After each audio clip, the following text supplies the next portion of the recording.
Hey guys, it's Lion here with HobbiesofaMan once again, and today we're going to be doing another comic book review. Today we're going to be looking at Cheetara #1. This is a new series that's kind of like a prequel to the Thundercats that we know and love, and also to the current run by Declan Shalvey.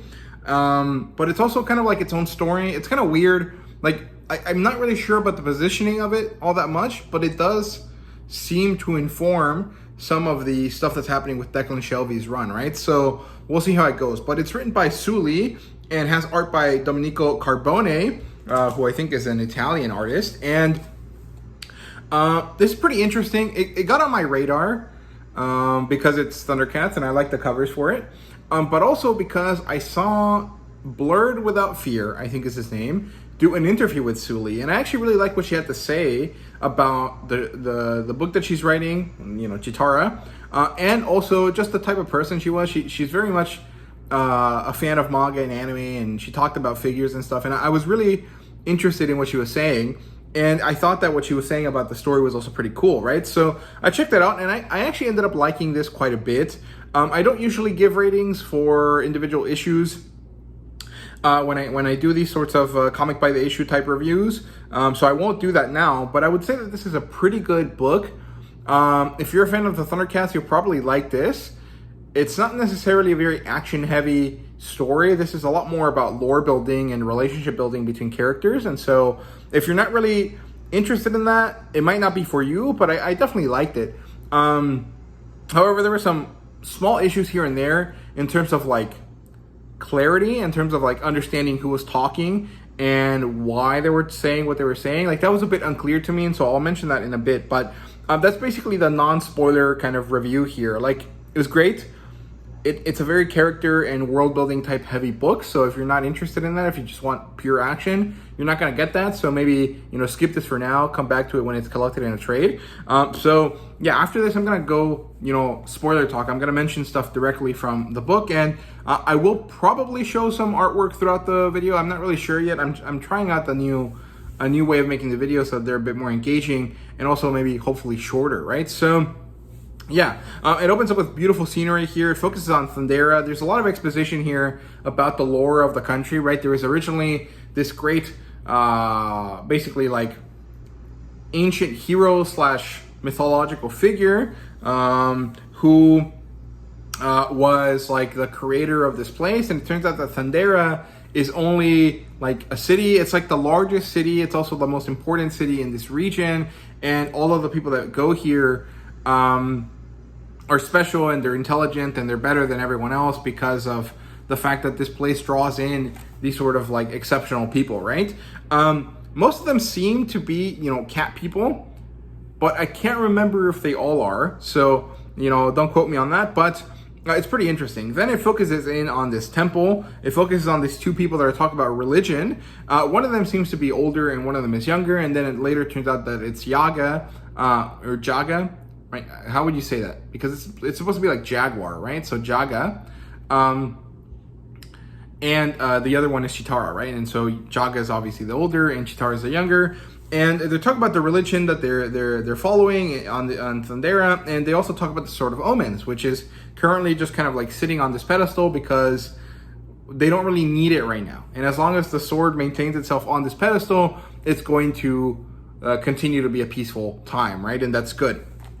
Then they're continuing to walk through the city here, and Cheetara and Tigra have a moment here. They have this romantic situation. They talk to each other, and at this point, I'm kind of unclear about the age of these characters.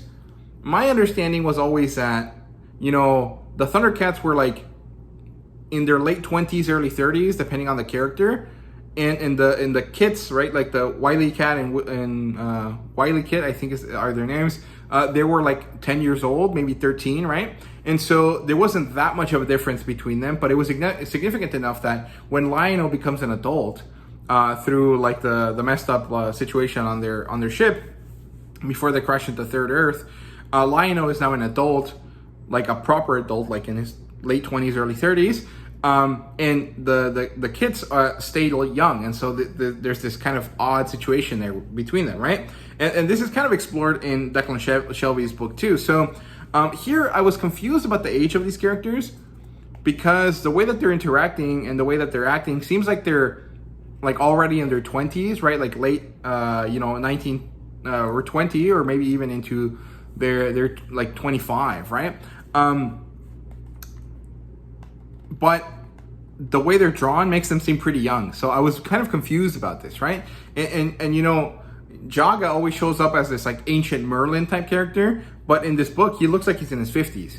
And there's no way that the time setup makes sense, right? So that was a bit confusing there, but it's not that big a deal. So eventually, Cheetara and Tigra finish flirting, and Tigra is like, I know that he likes me, but I can't really settle down with him right now. It's like, it's not the right situation. I don't feel comfortable doing that yet.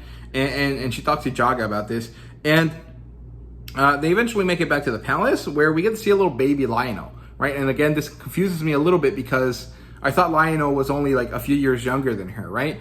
Where here he looks like he's 5 and she's like 20, and so the aging is kind of odd for me. They can easily retcon this, later, but it's kind of odd, right? It just doesn't really work for me. It kind of did take me out a little bit, right? And we get another kind of cursed snarf thing here, where he just has like a grown-up man face, but he's like a little cute cuddly animal, right? And this is funny to me. I don't know if this is supposed to be a reference to like the Exceed from Fairy Tail or not, because it's kind of the same concept, right? Like the Exceed, when they're in like main fairy tale world, they look like cute little animals, but then when they do that one story arc where they go into this other world, like Happy's dad, Happy being the main cat character, he looks like a real man with like but he's just like a little cat, right? It's like cursed. So I wonder if this is a reference to that. I doubt it, but it's a really funny thing, and I've noticed that they've done this twice. They did that once in Declan Shelby's run, where Snarf just has like a grown man face, and he just looks like horrifying, and they did this here again, so I thought that was funny. Then we get a bit more backstory about why Cheetara seems to be taking the place of Lionel's mom here, which again confuses the timeline for me a little bit. And it turns out that Claudius, Lionel's dad, was severely injured at some point, and he was going blind and was weakening, but he was still strong enough to be king. But that was really the only thing he could do, during the course of the day, right? And so he gathered his best warriors. He made them the Thundercats and tasked them with taking care of Lionel, right? So it also turns out that the Thundercats have a code. It turns out that it's justice, truth, honor, and loyalty, and this was important to Claudius's like point of view, but I don't remember why it was being told to us at this time period. But basically, we move on to a different scene here, where Cheetara and Lionel are playing together, and then Lionel kind of goes off to do his own thing, and Cheetara seems to be kind of thinking kind of out of it a little bit, and Panthro shows up, and Panthro again looks like not the right age, and it's really odd to me. But he and Cheetara spar, and this is like a callback to Declan Shelby's, I think it was chapter 4, issue 4, where they have the Thunder duel, right? Where Cheetara tells Panthro that he's overstepped his bounds, and she beats the shit out of him, which is really cool. And then she puts Lionel down to bed, and then Lionel calls her mom.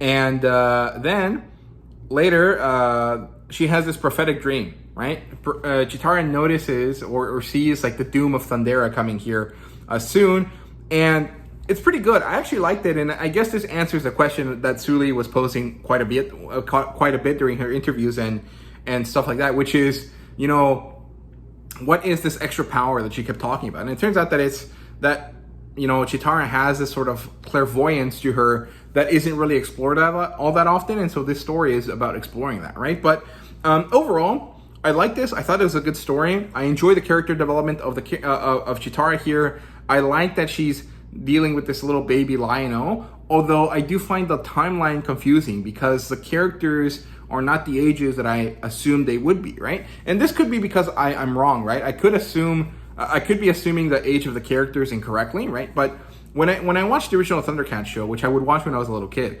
because it was like the only thing that was on at 10 a.m. in Mexico because we didn't have cable there, so we just had to watch whatever was like the national broadcast channel, and there was one channel, Channel 5, which had a cartoon block in the morning, right? And it had One Piece, Thundercats, and something else afterwards.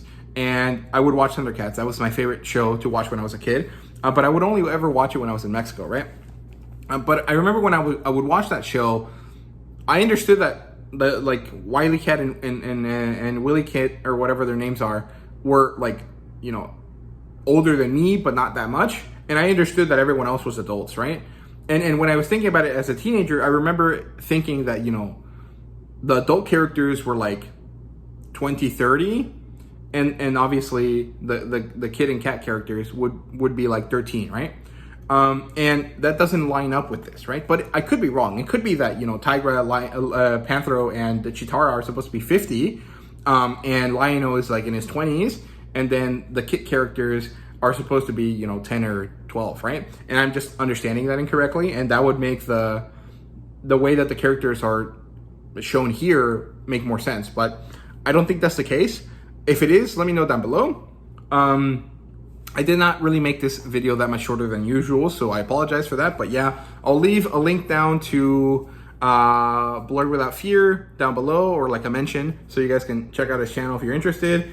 I think Soo Lee also might have a YouTube channel, so if she does, I'll link her there if you guys want to check her out. And I will leave a link to the Comic League, League of Comic Geeks webpage for the series, in case you guys want to look at the, you know, at the solicits, right, at the listing, right? So there you go. Thank you guys so much for watching. I hope you guys enjoyed, and see you guys in the next video. Should be a Thundercats video for issue 6. So see you guys then.